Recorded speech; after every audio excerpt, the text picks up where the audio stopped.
Hello again, everyone. Welcome back to another edition of Can You Hear Me? I am your co-host, Rob Johnson, president of Rob Johnson Communications. And I'm Eileen Rochford, CEO of the marketing and strategy firm, The Harbinger Group. So today we're going to talk about how to win at media pitching in 2023, because, things change. We want to keep up. And one of the things that, Rob, you and I hear quite often from our clients is maybe along the lines of like, get me on CNBC, or my personal favorite, get us in the Wall Street Journal. So once known as simply media, back when I started in this game, today I think it's much more aptly called earned media, because it is truly earned. It's darn hard. Landing coverage in media, earned media outlets right now, it's harder than it has ever been. And gosh, I guess I've been doing this now. This is crazy to say. 30 years. It's so wild. And I think it's because media outlets, they're running bare bones editorial teams, right? They're just cutting them left and right. Oh, it's so sad. I went by the Tribune building the other day and looking at those residences. It's been converted to, crazy expensive condos instead of actual, what it was. Sad, but that's a great example. Bare bones media editorial teams all around. And those folks, they're busier than they ever been. They are not sitting around waiting for us to pitch them about a product or service or whatever it is that our clients are offering right now. So the way that we pitch reporters and editors is more important than it's ever been. Yeah, it's really tough because on one hand, you make a really great point about they're not waiting around for us to pitch them. And secondly, they're also really leery about doing anything that's going to, it's going to look like they're shilling for, for you. Rightly so. Yeah. And I would say, from my standpoint, having worked in the business for a long time, I get pitched all the time, and we'll get into that in just a second, but. You really have to be careful about what you're doing, and you need to make sure you're talking to the right person. And the other side of this is they have fewer staff members and things of that nature. And what I've seen, not in widespread detail, but I've seen it here and there, because they have so little, sometimes if you are pitching and they do accept it, they're expecting you to create some video, send us sound bites, this or that, because they just can't get a crew there. So if there's one good thing from a earned media perspective, even though it's hard as can be to get it, if you do get it, and if you get it with a certain outlet, they may not have the resources to properly cover it. And so they may need you to be the editorial arm for them. It's happening more and more. No doubt about it. That's a huge thing you just pointed out, Rob, is in terms of the shift of how things are different today versus, say, even when I first started out doing this, they used to want to control everything because it was, truly editorial integrity and lots of other things and no conflicts of interest. And they wanted to make sure that the information that they were providing had been vetted and sourced, yada, yada. All those things are really important. But right now, because they're so short-staffed and so short on time and looking for, converting their stories faster and faster than ever before, I would advise to think of it this way. The golden rule in earned media today is make it easy for them to do business with you. Amen. Make it as easy as you possibly can.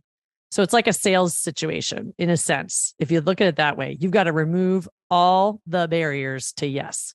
And that's the way it's going to get done. The more content, the more answers you're providing, the more solutions you're coming up with to get this on the air or in the Wall Street Journal or whatever the case may be, the better chance you're going to have of success. And that really is the truth. That is absolutely the truth. We need to talk about the media landscape too, how it's evolved so rapidly. And we got into it just a little bit a second ago about traditional pitching methods not really cutting it anymore. And one of the key factors to succeed in media pitching, or if you want to say anything related to our business, is personalization, the personal relationships you are developing. Journalists receive countless pitches every day. I just mentioned it a second ago briefly that I know when I was in TV, I probably got 100 pitches a day. 97, I probably didn't even look at, but the three I opened were from people I knew and or people that had pitched me good stories before. So they had credibility because you have to realize it's crucial to tailor your message to the specific interests and needs. Sometimes you'll just blanket, I'm going to blanket everybody and hopefully something sticks to the wall. I don't think that's a great way of doing it. And I know you do a lot more PR pitches than I do, but when I do, I always try to figure out what's the right outlet, what's the right show, who's the right reporter, all these sorts of things, because I don't want to send it to 100 people at every media outlet because it's going to get ignored. So it's really about doing your research.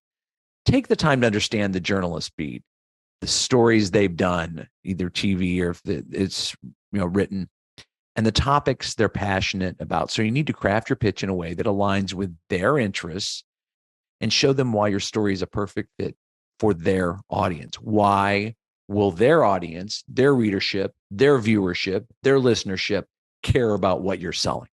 Mm-hmm. Absolutely. That's kind of like a version of listening, if you will, right?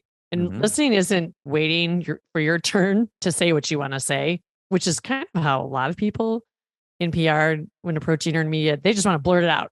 They're just saying, put me in line. I want to say what I want to say, but you got to listen. And that comes through all the research that you just described.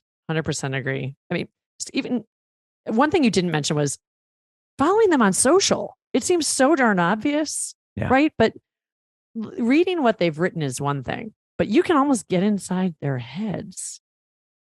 But if they're really active on social and you follow that and pay attention, you can learn so much about really, even their psyche and what they, are regularly posting about, what's capturing their interest becomes so evident when you follow them on social. That's such a great point. And not only what they're posting on social, but you have the ability, as you said, to get into their head a little bit, but also to see what resonates with their audience. So let's say you're following them on social and they're posting a story about X, Y, or Z, and it gets, tepid response. And you're like, oh, but then you see something where everybody's weighing in, everybody has an opinion, everybody's liking it, or everybody's making a comment.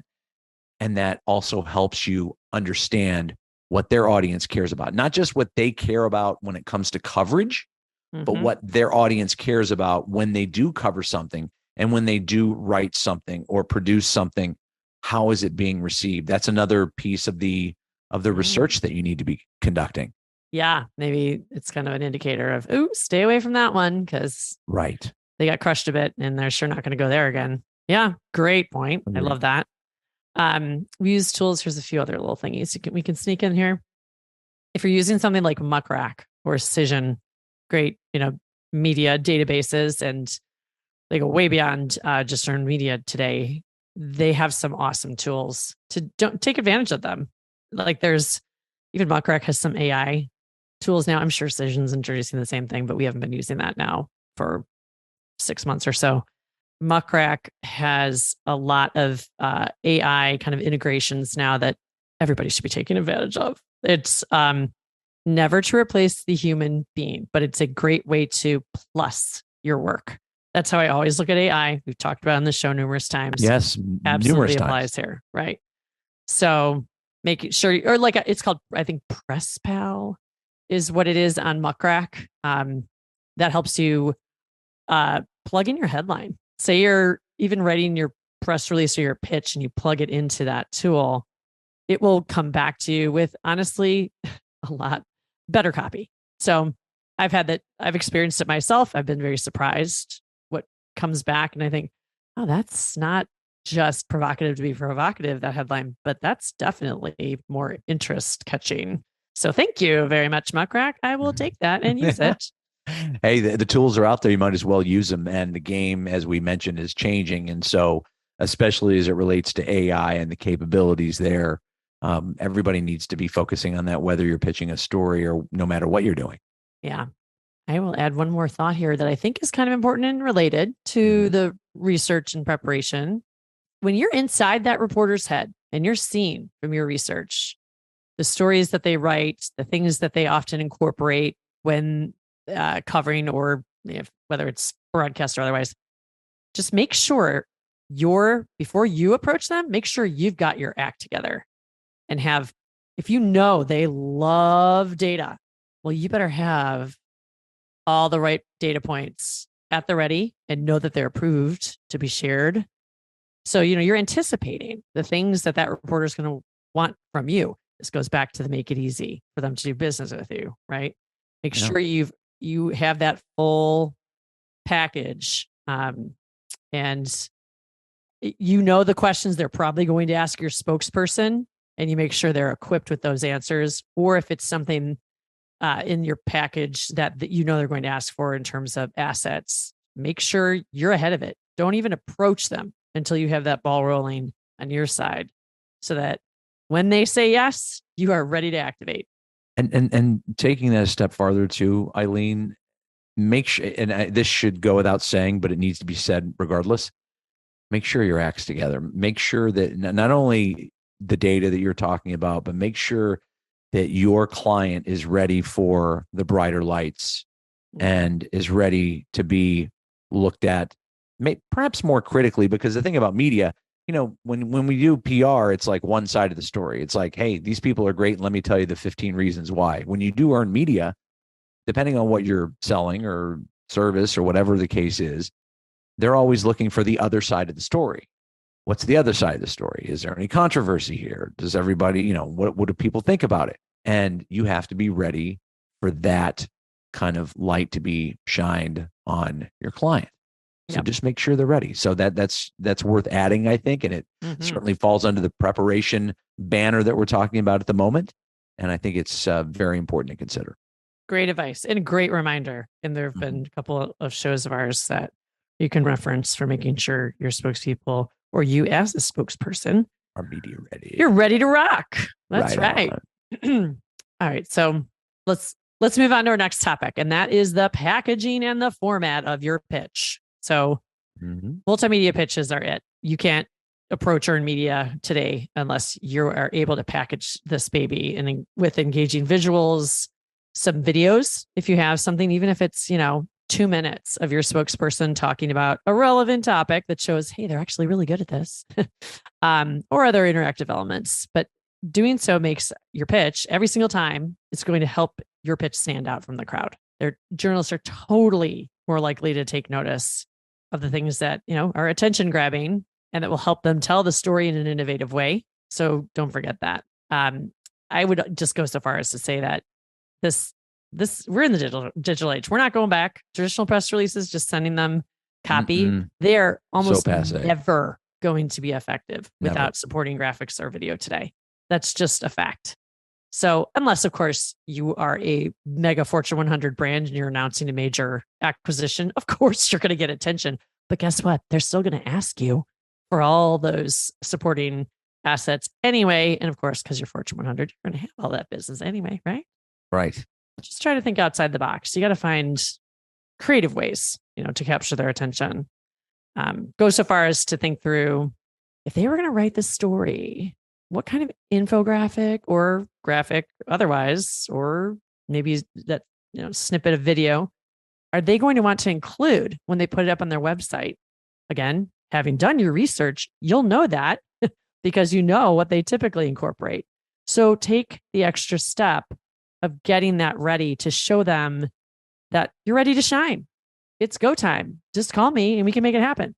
Right. And the thing is, video is king, right? We all know that. So why wouldn't you want to, whether it's still pictures, whether it's video of what you might see, it's a lot easier for them to pitch their editors if they can show you something like the person you're going to interview. Yeah, you said 2 minutes. Sometimes if I'm doing this, I'll do 30 seconds of the person that's of interest.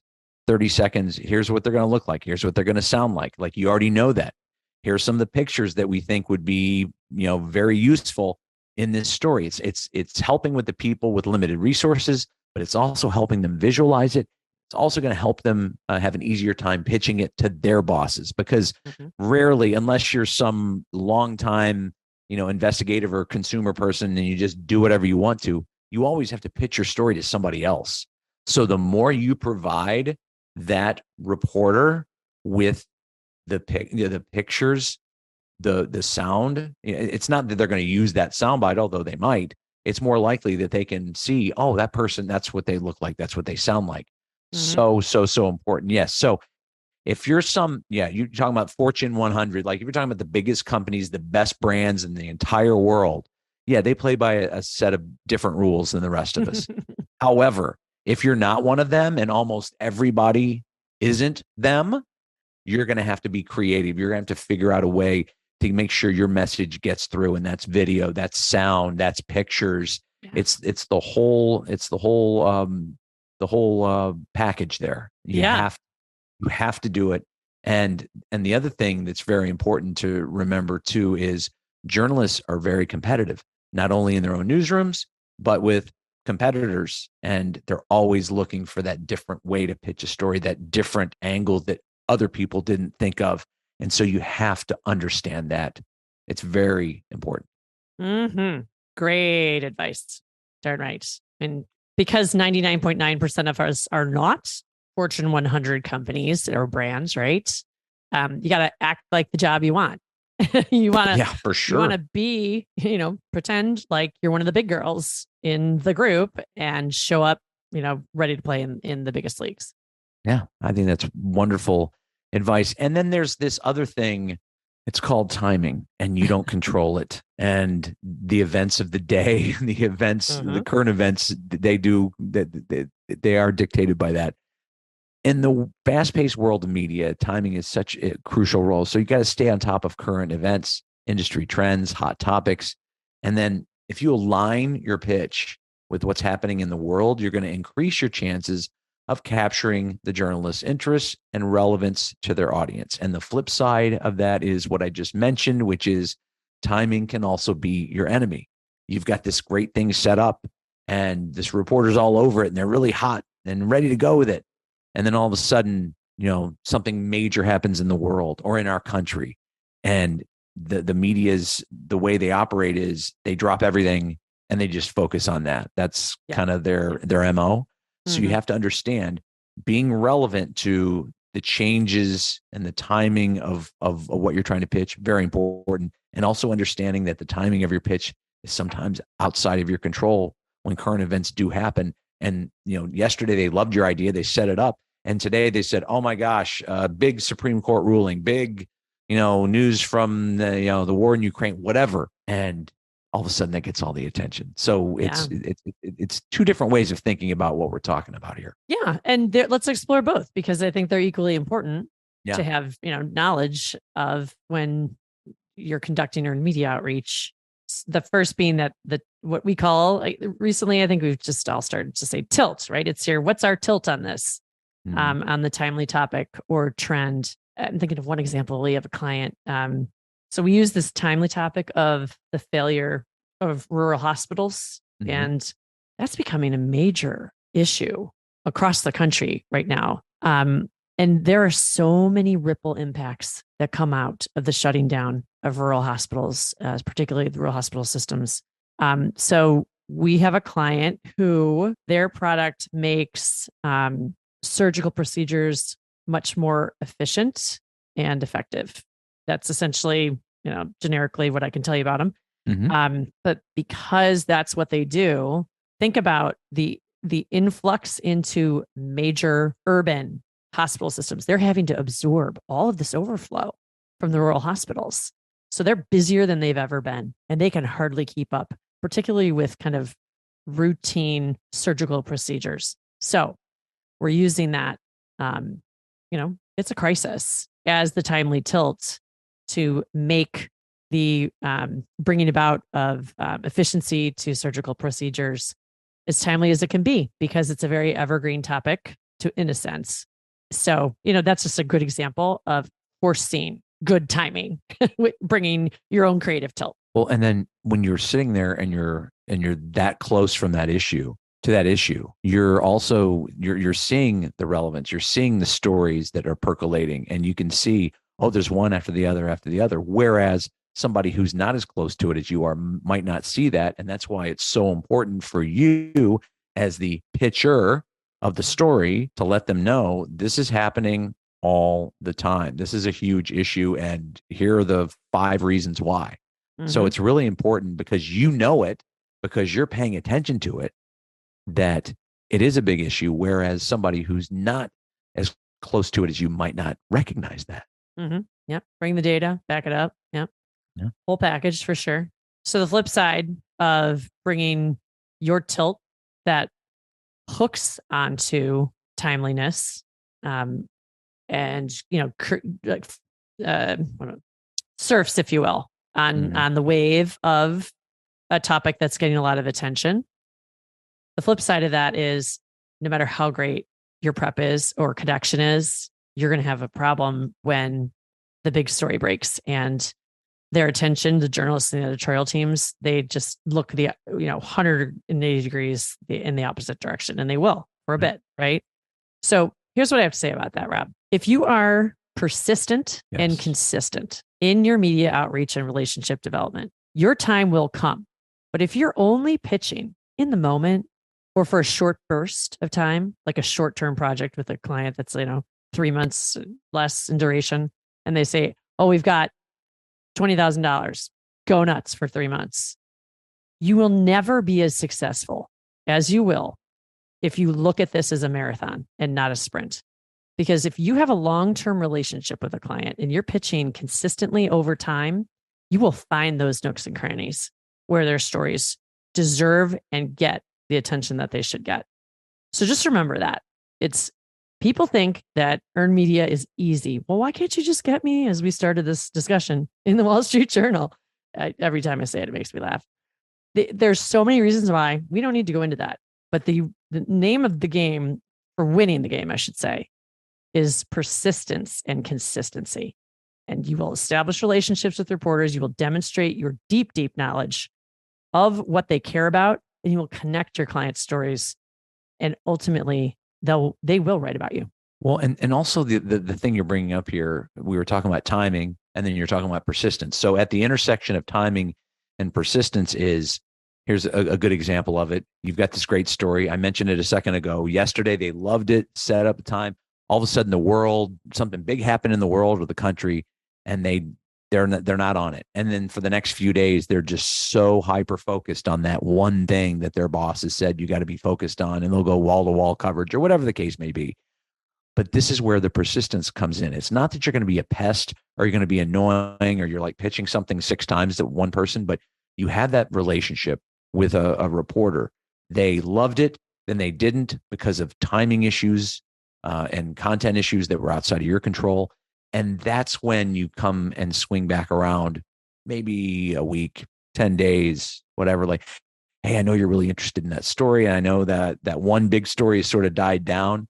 Any interest in continuing it? And a lot of times the answer will be yes, because they still have the pressure of making sure they're cranking out good stories. And that big current event story that required all the oxygen in the room has now gone by the wayside, and they're looking for it. So that's where timing and persistence can really help you. Totally, 100%. Keep at it. Don't give up. I think Yeah, it's the name of the game in life, and it's definitely the name of the game when it comes to media pitching. No doubt about it. We just had a totally agree. situation with a couple media outlets in Texas, one of which I swear it's been a year that they've been telling us that they were going to write this story, a magazine dedicated to covering CEOs. And it was almost funny when I said to the client, hey, it's time. Let's set up this interview. They're Wait a like, minute. yeah. Is this with that outlet that you've been telling me about for a year? Not kidding. That was his response. And I you're loved like, it. yes, it's finally coming to Yes. fruition. Finally. And that's why we do this on a long-term sustained basis. Client who's worked with us for, I don't know, 15 plus years, Yeah. because we are always there. And when they're down in terms of having something to fill the hole, we're there and it converts. So They can rely on absolutely. you. It's That's about, why they're going to return your call or your email, yeah, because they know they can count on you. yeah. Not In only your little client, but the ways, people you're pitching to.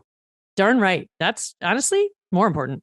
Like Oh, sure. them knowing that you're not a one hit wonder. You're not there to just use them for coverage, but you're paying attention to everything that they're writing. You care about what they're writing. You're staying in contact with them to demonstrate, hey, I saw this thing. It might be, interesting to you. That has nothing to do with one of your clients. They respect that. And that is absolutely at the core of establishing a trusting relationship between what people who do what we do and journalists. No doubt about it. Well, and the other side of that too is you're feeding their ego a little bit as well. So reporters Doesn't love everybody if love I'm that? interviewing you, Eileen, and you're like, "Well, Rob, let me tell you," and reporters love that, right? You don't want to do it 20 times, but that's fine. But also, if you can recite something they did, Oh, and yeah. you're like, "Oh, that one story you did 2 weeks ago, blah blah blah blah, this might play into it," and they're like, "Wow, Eileen was paying attention." Yeah. Yeah. That's Everybody loves that. that's It's a that's great that's tool. feeding their ego a little bit. That is not going to hurt you. That is not going to hurt you. No doubt. So, I guess the exclamation point on this is make sure that if you're a client that you understand this, that these things take time, and the best coverage, the most sustained credibility building, trust building, awareness building coverage in earned media comes out of long-term work. It's not, you're not firing a cannon here and blowing up the building. Doesn't work that way. It doesn't. And sometimes I'll tell a client, this isn't an excuse, or I'm not trying to explain why it's not happening. I'm explaining to you that it's a process, that you just don't turn on the spigot and then boom, okay, whoa, there's coverage tomorrow. We just tried to get it today. That's not going to happen. And the Yeah. more targeted you are and the more strategic you are, say you're doing a health story. Well, don't go pitch it to everybody. Pitch it to health reporters, pitch it to somebody that does a specialized segment. Or Mm-hmm. if it's a small business story, don't go pitch it to everybody. Pitch it to somebody that maybe covers small business at their station or their paper or whatever the case may be on a regular basis, who is highlighting those sorts of things. So that's why what we were talking about early, the strategy of it really matters. And Mm-hmm. if you employ some of these things, you're going to probably have greater success, but it is not a snap your fingers and get it done kind of situation, for as much as we would love for it to be. Mm-hmm. Yeah, it's that mix of strategy, creativity, and persistence. Totally. I vote for persistence is like 75% the name of the game. Yeah. I gotta say, And it's I would crazy. say the Yeah. relationships that you were talking about Cision earlier, and that's like the carpet it's like Cision, like boom, here we're going to go send that out to the world. That's great. And I feel like whenever I have success doing this on a fairly limited basis, that it's always the relationships. It's always, I know you're interested in this. I know this is something that your viewers or your listeners or your readers will find interesting, because this is what you provide on a daily basis. Mm-hmm. I'm talking about the conversation with the reporter. Absolutely.